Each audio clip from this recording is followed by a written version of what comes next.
bab menjaga hati. Minha al-israr ala ma'siyatillah wal bukhlu bima awjaba Allah Ta'ala wa su'u dhanni billahi wa bi khalqillah wat tasghiru lima 'azzama Allah min ta'atin aw ma'siyatin aw qur'anin aw muslimin aw jannatin aw nar. وكل ذلك من المعاصي والخبائث المهلكات بل بعض ذلك مما يدخل في الكفر والعياذ بالله تعالى من ذلك. Mengatakan bahwa di antara cara menjaga hati itu adalah daripada al-israr ala ma'siyatillah, orang yang berterusan melakukan maksiat kepada Allah. Manusia ini diberi oleh Allah Subhanahu wa Ta'ala kemuliaan berbandingkan makhluk-makhluk yang lainnya adalah dengan hati. Yang dimaksudkan hati di sini adalah bukan hati yang fisikal yang kita nampak dengan kamera kalau dimasukkan. Karena hati yang seperti ini semua makhluk termasuk binatang pun juga punya hati. Tapi yang dimaksudkan hati di sini adalah rahasia pemahaman yang Allah berikan kepada manusia tentang Allah Subhanahu wa Ta'ala untuk beriman kepadanya. Sehingga bila hati mengenali kepada Allah, dikatakan orang ini hidup hatinya. Dan hati ini kalau kufur kepada Allah, maka ia mati hatinya walaupun tubuh badannya bergerak. Afaman kana maitan fa ahyainah, adakah orang yang mati dan kami hidupkan, kama mathaluhu fil dhulumat, umpama orang yang berada dalam kegelapan, laisa bi kharijin minha, yakni adakah sama orang yang mati dan dihidupkan oleh Allah? Adakah kedudukannya sama dengan orang berada dalam kegelapan? Yang dimaksudkan di sini adalah bukan orang yang mati jasadnya dihidupkan, bukan itu. Tetapi orang yang hatinya awalnya dalam kekufuran lalu diberi kehidupan oleh Allah dengan iman. Merujuk kepada dua keadaan atau dua orang, yaitu Sayyidina Umar bin Khattab radhiyallahu anhu dan juga Amr bin Hisham. Jahal yang pernah baginda Rasulullah mendoakan, ya Allah, Allahumma a'izzal Islam bi ahadil umarain. Ya Allah, muliakan Islam ini dengan salah seorang bernama Umar. Yang pertama Umar bin Khattab, yang kedua Amr bin Hisham. Maka hidayah Allah sampai kepada Sayyidina Umar bin Khattab. Walaupun sama-sama di-offer kepada Amr bin Hisham, cuma yang menerima adalah Sayyidina Umar. Maka dikatakan tentang Sayyidina Umar, afaman kana maitan fa ahyaina. Dulu Sayyidina Umar berada dalam kekufuran, seakan-akan hatinya mati. Fa ahyaina, dihidupkan dengan cahaya iman dalam hatinya. Oleh sebab itu di dalam Al-Quranul Karim diceritakan orang yang tidak mau beriman, hatinya tidak mau menerima kebenaran, dia adalah mati walaupun jasadnya bergerak. Innaka la tusmi'ul mauta wa la tusmi'us summad du'a'a idza wallaw mudbirin. Engkau wahai Rasulullah Muhammad tak akan mungkin memperdengarkan penyampaian engkau kepada orang mati. Innaka la tusmi'ul mauta. Kau tidak akan mungkin memperdengarkan orang mati. Ya. Apa maksudnya tidak memperdengarkan orang mati? Adakah Nabi berbicara dengan orang mati? Berbicara dengan orang yang hatinya mati. Yang hatinya tak mau menerima kebenaran. Maka orang yang tidak mau menerima kebenaran ini untuk beriman, digambarkan oleh Allah dalam Quran, dia mati. Al-mauta. Tergolong daripada golongan orang-orang yang mati. Ini bagi mereka yang tidak mau beriman. Adapun orang yang dia mahu beriman tetapi tidak mahu dijaga hatinya, maka dibilang hatinya sakit. Faham dong? Oleh sebab itu di dalam Al-Quranul Karim juga Allah Subhanahu wa Ta'ala menyebutkan fi qulubihim maradun fazadahumullahu marada. Dalam hati mereka ini ada penyakit. Pun hati pun ada sakit, bukan pakai IGN, tetapi ini sakit adalah sakit maknawi. Sakit sombong, sakit keras hatinya menerima kebenaran, sakit takabur, sakit bangga diri, sakit tamak, sakit rakus, sakit riya, dan macam-macam penyakit yang ada di dalam hati. Oleh sebab yang demikian digambarkan oleh Nabi sallallahu alaihi wasallam, "Matsalul ladzi yadhkurullah wal ladzi la yadhkurullah kamatsalil hayyi wal mayyit." Orang yang berzikir kepada Allah dan orang yang tidak berzikir umpama orang yang hidup dan orang yang mati.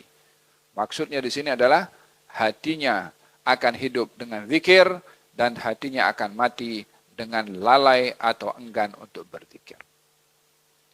Seperti mana tubuh badan memerlukan vitamin, hati pun perlu kepada vitamin. Sebab itu kita melihat orang yang hatinya ini bersih dengan zikir, dengan Quran, dengan tafakkur, dengan ibadah, bila ditegur dia terima. Bila membaca zikir dia khusyuk. Bila dia bersalah dia insaf dan segera untuk bertaubat. Sebaliknya, bila hati ini keras dia seronok bermaksiat. Bila hati ini keras dia tak peduli, tak teringat untuk bertaubat.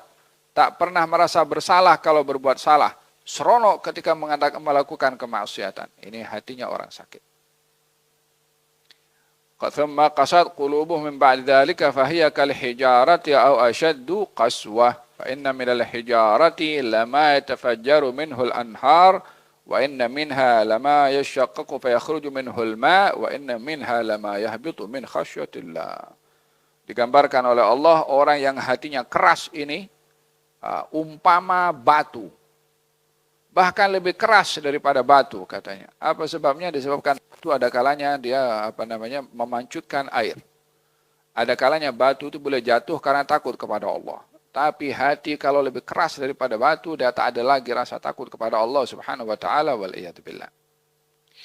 Maka kata beliau Habib Ahmad bin Zain mengatakan di antara cara menjaga hati adalah menjaga hati daripada berterusan melakukan perbuatan maksiat.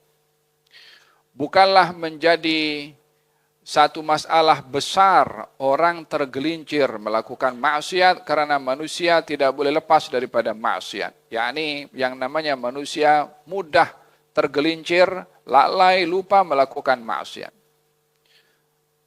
Kullu bani Adam khata'. Setiap anak Adam itu terdedah kepada perbuatan salah. Hanya permasalahannya adalah orang yang berbuat salah tidak mahu insaf. Atau orang yang berbuat salah berterusan melakukan kesalahan. Ini yang bermasalah pada hatinya. Oleh sebab itu diingatkan di sini wa khairul khata'ina at-tawwabun. Sebaik-baik orang bersalah adalah orang bertaubat. Oleh sebab yang demikian setiap orang tergelincir dalam melakukan perbuatan salah dan dosa segera bertaubat. Walaupun dalam satu hari ia melakukan lebih daripada sekali, jangan sekali-kali memperlekehkan, menunda-nunda taubat. Segera bertaubat walaupun dalam satu hari itu seorang melakukan kesalahan sampai 70 kali. Bil hadis Allah menerima taubat seorang hamba walaupun dalam sehari 70 kali dia bertaubat. Maknanya 70 kali dosa, 70 kali bertaubat. Tapi sungguh-sungguh bertaubatnya ini menggambarkan betapa rahmatnya Allah memberi taubat kepada orang yang mahu bertaubat dengan sungguh-sungguh walaupun berulang-ulang dalam satu hari melakukan dosa. Walihada pentingnya untuk menjaga hati daripada perbuatan berterusan melakukan maksiat. Walihada dalam Al-Quranul Karim Allah menyebutkan tentang syarat taubat itu apa? Walladzina idza fa'alu fahishatan aw dzalamu anfusahum dzakarullaha fastaghfiru lidzunubihim wa ma yaghfiru dzunuba illallah wa lam yusirru ala ma fa'alu wa hum ya'lamun. Orang yang berbuat dosa dan dia bertaubat kepada Allah tidak berterusan melakukan dosa. Jangan sekali-kali bertaubat berpikir aku nak buat dosa lagi nanti. Tak ada faedahnya taubat seperti itu. Syarat taubat adalah azam, berhenti dan tidak mahu berterusan melakukan dosa tersebut. Sudah azam, sudah bertaubat, tak mau buat, tergelincir juga melakukan dosa, taubat lagi. Azam sekali lagi, tergelincir lagi, taubat lagi, azam lagi. Ukurannya kita akan dilihat oleh Allah dalam hati sejauh mana kesungguhan dalam bertaubat dan azam untuk tidak melakukan dosa itu lagi. Bila itu sungguh-sungguh, maka akan dibantu oleh Allah Subhanahu wa taala, in tasduqillaha yasdukka. Kalau kamu sungguh-sungguh kepada Allah, Allah pasti akan tolong kesungguhan kamu itu. Sayyidina Al-Iz bin Abdus Salam mengatakan bahwasanya al-israr ala dhunub yaj'al saghiraha kabiran fil hukmi wal ithmi famadhannu bil israr ala kabiriha.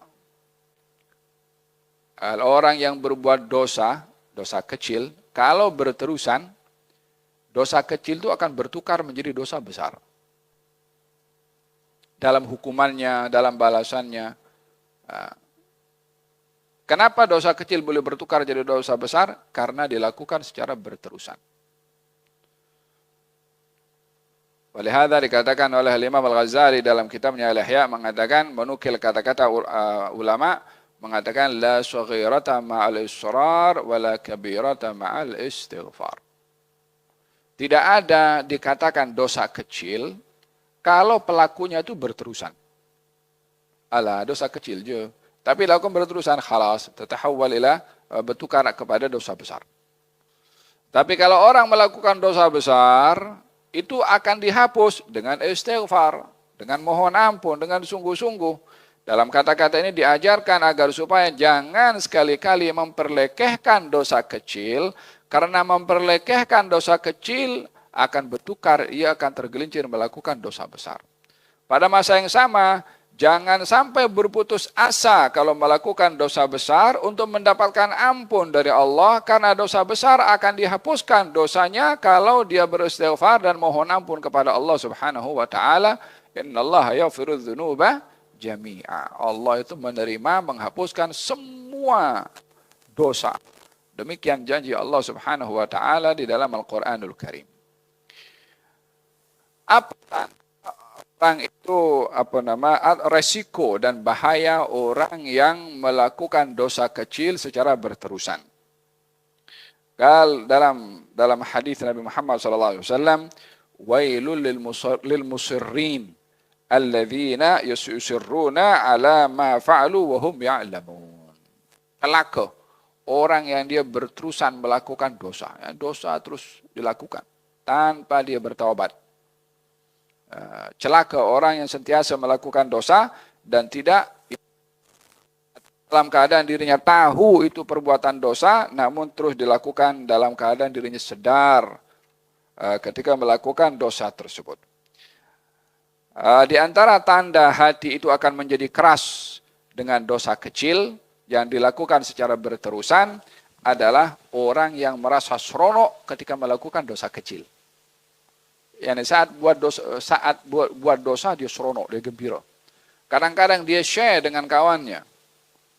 Semalam aku buat ini, semalam aku buat itu. Ini tanda orang yang hatinya keras. Yang hatinya beku.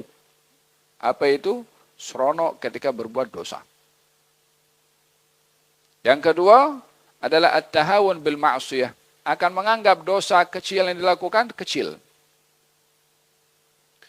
Oleh hadza dikatakan oleh para ulama, jangan sekali-kali kamu memandang dosa itu kecil atau besar, tetapi pandanglah kepada siapa kamu itu melakukan dosa. Ya kan? Kita kalau buat dosa kepada kawan kita, tentunya beza dosa kita lakukan pada mak kita, kepada ayah kita. Sebab kedudukan ibu dan ayah itu besar di hati kita. So kita pun takut nak buat sesuatu yang boleh menggores perasaan mereka. Bagaimana dengan Allah Subhanahu wa taala bila diperlekehkan, diperkecilkan, alah, dosa kecil je. Sebagian orang pula tertipu dengan apa? Dengan melihat maha pengampunnya Allah dengan keinginannya untuk melakukan dosa, sehingga dia berazam berbuat dosa dengan harapan mendapatkan ampun. Macam mana orang melakukan dosa besar, rasuah ke atau curi duit orang ke, lepas itu, alah kita pergi haji nanti Allah ampunkan kita punya dosa. Bukankah orang pergi haji balik katanya, kayaumi waladatu ummuh, balik daripada haji, semua dosa diampunkan oleh Allah SWT macam bayi baru lahir. Buat saja apa saja yang mungkar semua, lepas tahun dekat haji, jom kita pergi haji, mohon pengampunan dosa. Perbuatan dan sikap seperti ini adalah lebih berbahaya daripada dosa yang ia lakukan, karena dia memperkecil Allah Subhanahu wa taala pada kekuasaannya.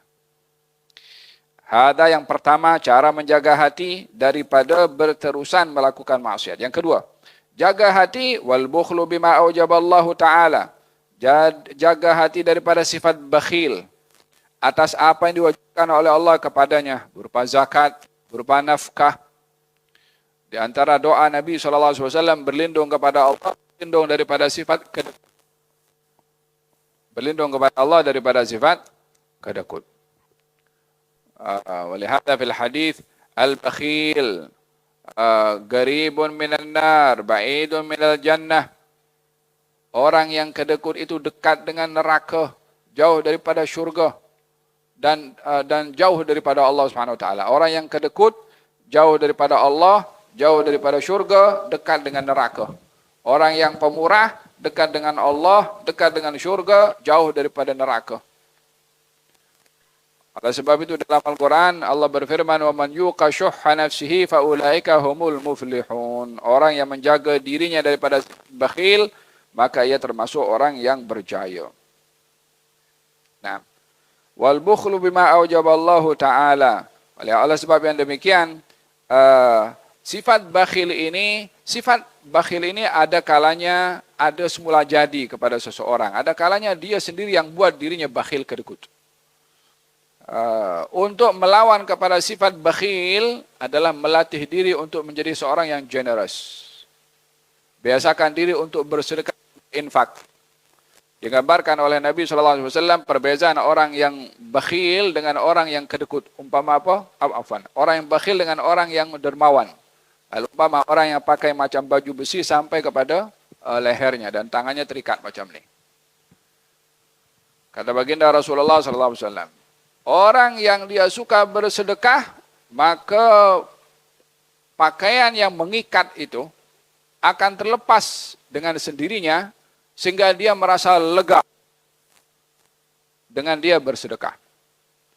Tetapi orang yang kedekut, pakaiannya itu makin sempit sehingga lehernya tak boleh bergerak, tangannya pun tak boleh bergerak. Gambaran daripada antara orang yang bakhil dengan orang yang suka bersedekah, yang karim, orang yang pemurah. Sebab orang yang dia pemurah adalah hatinya, dadanya lapang. Ketika memberi dia seronok. Tapi orang yang bakhil dia risau.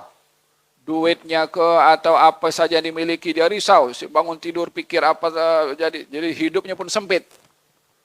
Berbandingkan dengan orang yang yang suka bersedekah. Nah. Wal bukhlu bima aujaballahu ta'ala wa su'udzan billahi bi khalqillah. Di antara menjaga hati ini adalah daripada sifat buruk sangka kepada Allah dan buruk sangka kepada hambanya Allah. Di antara dosa buruk sangka yang paling besar adalah buruk sangka kepada Allah Subhanahu wa taala. Apa maksud buruk sangka kepada Allah Subhanahu wa taala? Dalam Al-Quranul Karim Allah Subhanahu wa taala berfirman, ada golongan waktu itu yang merasa buruk sangka kepada Allah kalau Allah tak akan menurunkan pertolongan pada peperangan. Itu buruk sangka kepada Allah. Orang yang buruk sangka kepada Allah dengan mengatakan dalam hatinya, Allah tak ampunkan dosa saya. Orang buruk sangka kepada Allah. Orang yang buruk sangka kepada Allah mengatakan doa saya tak dikabulkan oleh Allah. Dia buruk sangka kepada Allah. Orang yang buruk sangka kepada Allah mengatakan Allah tak bagi sehat dan tak bagi mudah urusan kerja saya. Dia buruk sangka kepada Allah Subhanahu wa taala. Maka orang yang dia berburuk sangka kepada Allah, dia akan dapat apa yang dia sangkakan pada prasangkaan buruk karena prasangka buruknya dia dapat.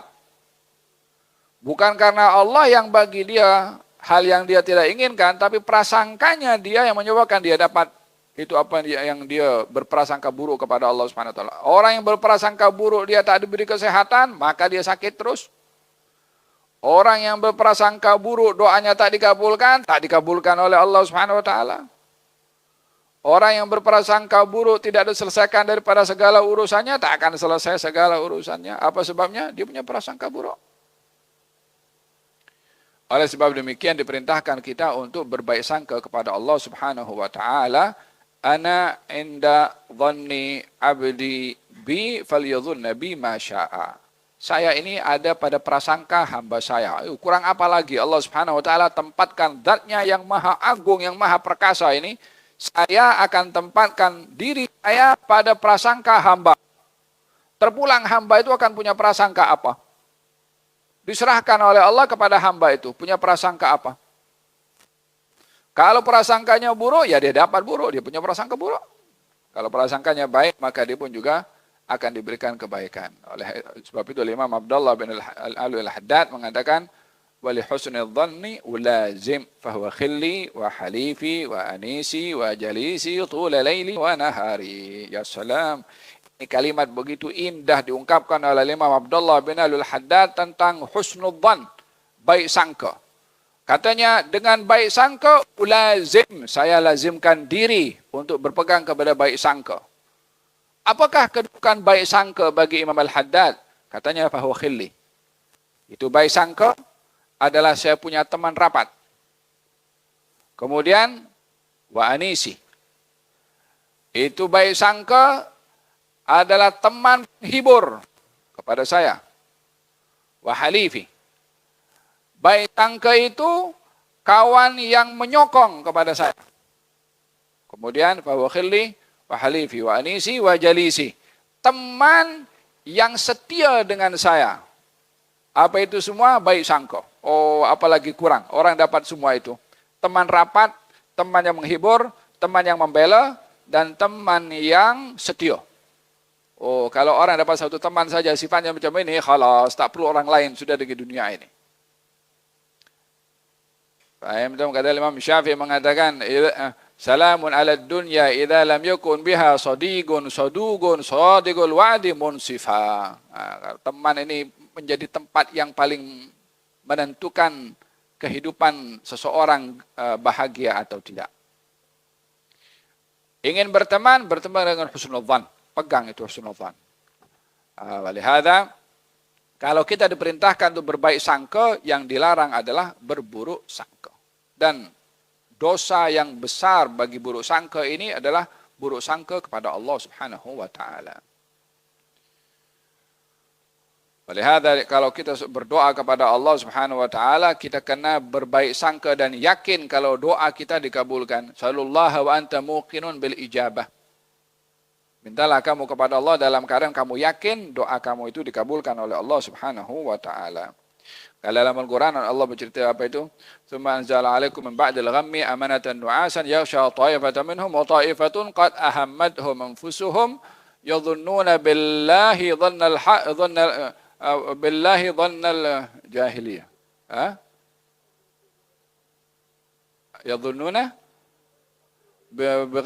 billahi ghairal haqqi dhannal jahiliyah. Mereka itu punya prasangka dengan prasangka umpama orang-orang yang jahiliyah. Apa itu prasangkanya? Allah tak tolonglah kita ini. Kita kalah dalam peperangan. Allah tak tolong kepada kita. Sebagian daripada mereka punya prasangka seperti itu. Faham dong? Selain daripada prasangka buruk itu dilarang kepada Allah, prasangka buruk juga dilarang kepada manusia. Orang ini untuk dapatkan membersihkan diri daripada prasangka agak sukar, khususnya zaman kita sekarang. Tengok orang sikit, ini nak sesuatu ini. Tekan bel, ada orang tekan bel, tingkap dulu apa dia, buat map ke, buat apa dia, tingkap, tengok dulu apa dia punya cerita ini. Walaupun kita tak nafikan zaman sekarang macam-macam. Kadang-kadang orang pakai songkok, ternyata dia pencuri. Kita tak tahu, memang perlu berhati-hati. Beza antara kita berhati-hati dengan meletakkan buruk sangka kepada orang lain. Paham dong? Dalam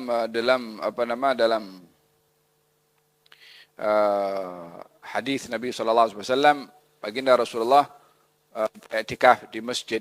Lepas itu baginda Rasulullah ditemani oleh istrinya Siti Safiyah waktu malam. Maka Siti Safiyah ingin balik ke rumah, dihantar oleh Nabi. Di perjalanan berselisih dengan dua orang sahabat Nabi. Waktu malam, gelap. Dua orang sahabat Nabi nampak Nabi berjalan dengan seorang perempuan. Maka dua sahabat Nabi itu nak tegur, segan sebab Nabi berjalan dengan istrinya. Maka dua orang itu jalannya agak laju dan menjauh daripada Nabi karena ingin menjaga privasi Nabi SAW. Zaman kita sekarang pergi ambil peluang, ambil gambar. Selfie. Orang dengan istrinya, orang dengan keluarganya, biarlah dia duduk dengan istrinya tanpa diganggu. Kata baginda Rasulullah, ala rislikuma, tunggu sebentar. Jangan laju-laju, mari kemari. Kata Nabi, ini perempuan yang jalan dengan aku, istri aku, Safiyah. Kata dua sahabat mengatakan, ya Rasulullah, a'alaika. Rasulullah, takkan kepada engkau aku nak buruk sangka engkau berjalan dengan orang lain selain daripada istrimu.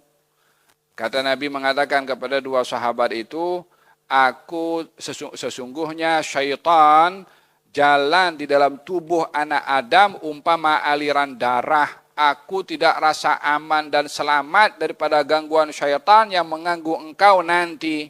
Nanti sampai rumah, tadi perempuan itu siapa ya yang jalan dengan Nabi? Macam sifat buruk sangka seperti ini biasanya ada kepada setiap orang dan sukar seseorang itu tak punya buruk sangka. Oleh sebab itu, Nabi bersabda, "Thalathun lazimatun li ummati." Ada tiga hal yang umpama ini, tiga hal ini penyakit yang ada, yang common. Mesti ada, hampir semua orang, illa man rahimallah, kecuali orang yang dirahmati oleh Allah Subhanahu wa taala, dan itu jarang sekali. Kalaupun ada, sangat jarang. Tapi tiga ini selalu ada pada setiap orang. Thalathun lazimatun li ummati. Yang pertama, hasad, dengki. Yang kedua, su'udzan, buruk sangka. Yang ketiga, at-tiyarah. At-tiyarah ini orang yang dia punya pikiran, kepercayaan, adanya nasib sial akan berlaku kepada dia. Kalau dulu orang Arab jahiliyah ingin bermusafir itu dilepaskan burung merpati. Tengok burung itu pergi ke kanan ke atau ke kiri. Kalau ke kanan, maknanya oke, safar. Kalau ke kiri, problem dekat safar situ. Sama juga dengan beberapa orang yang berkeyakinan ada number tertentu yang dia tak, ini number sial katanya. Kalau ada number ini tak oke. Number rumah ke atau number lift pun tak ada number tertentu. Atau rumah konon number sekian. Walhasil macam-macam merasa kepercayaan kepada sesuatu yang boleh mengundang sial. Kadang-kadang orang di rumahnya tengah packing barang nak bermusafir, kemudian ada pinggan jatuh. Ini nak jadi apa dah kita jalan dah. Hal seperti ini biasanya ada kepada setiap manusia. Entah ada ayam mati di rumah ke, kucing mati ke, ada spekulasi macam-macam. Ini namanya at-tiyarah. Nabi berikan solusi. Fa idza hasadta fala tabghi. Kalau kamu ada rasa hasad dengki, kamu jangan melampau, jangan luahkan, jangan over. Jangan ambil tindakan. Kalau tak boleh dihilangkan perasaan hasad dengki, kekalkan di dalam saja. Fa idza dhananta fala tuhaqqiq. Kalau kamu ada prasangka buruk kepada orang, jangan percaya kepada prasangka buruk. Namanya saja prasangka. Namanya sangka. Sangka itu sesuatu yang berdiri di atas awan macam tu, tak ada hakikat, tak ada realitinya. Macam mana nak jadikan satu hakikat? Fa idza dhananta fala tuhaqqiq. Kalau kamu ada prasangka buruk, jangan kamu percaya. Jangan bina kepercayaan dengan dasar prasangka. Yang ketiga, fa idza tatayyarta famdi. Kalau kamu ada perasaan sial tadi, langgar. Jangan pikir percaya dengan apa yang. Kalau risau dengan nomor 13, letak nomor 13. Macam itu. Supaya tak letakkan keyakinan kepada hal yang, karena tak ada apa mengundangkan manfaat atau mudarat tanpa dengan izin Allah Subhanahu wa taala. La number wala qana. Semua tidak berlaku kecuali dengan izin daripada Allah Subhanahu wa taala. Kemudian wat tasghir lima azzama Allah. Di antara yang menyebabkan hati itu di antara cara menjaga hati dengan tidak melakukan memperkecil apa yang dibesarkan oleh Allah. Daripada taat, jangan dianggap taat itu kecil. Ala senyum je, la tahgiranna ma'rufan walau antalqa akhaka biwajhin talik.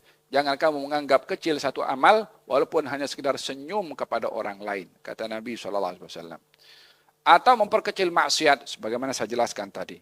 Atau memperkecil Quran. Kadang-kadang orang baca Quran dia macam baca surat Kaabah macam tu. Atau kaki di atas macam tu. La adab dengan membaca Al-Quran. Atau merendahkan orang Islam. atau merendahkan surga, atau merendahkan neraka. Macam mana orang merendahkan surga? Surga masih jauh, bila hari kiamat? Sama juga orang memperkecil neraka. Wa kullu dzalika minal ma'asi wal khaba'ithil muhlikat, yang sebahagiannya boleh membawa seseorang kepada kekufuran, wal iyadu billah, wallahu taala alam bissawab. Kita akan sambung tentang amalan-amalan yang boleh menjadikan hati itu bersih. Yang tadi hal-hal yang boleh menyebabkan hati itu keras ataupun kotor.